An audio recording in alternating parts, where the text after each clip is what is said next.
Yadda za ka gane gabanka yana tare da matsala a zamantakewarka da iyali da ma wanda ba shi da iyalin, ka tashi da safe ka ga gabanka ba a miƙe ba, to tabbas in ka ji haka to kana da matsala, sai a garzaya a nemo magani.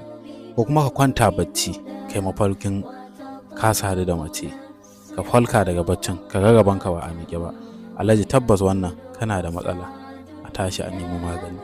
Ko kuma ka je ba haya, toilet, banɗaki, bayan gida, shadda, ka yi ba hayan nan har ka gama ka ga gabanka bai miƙe ba, alhaji tabbas kana da matsala.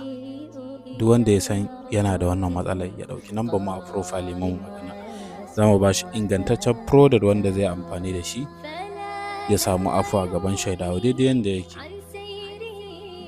Kada a manta da following da liking da sharing don 'yan uwa su amfana. Allah sa mu dace.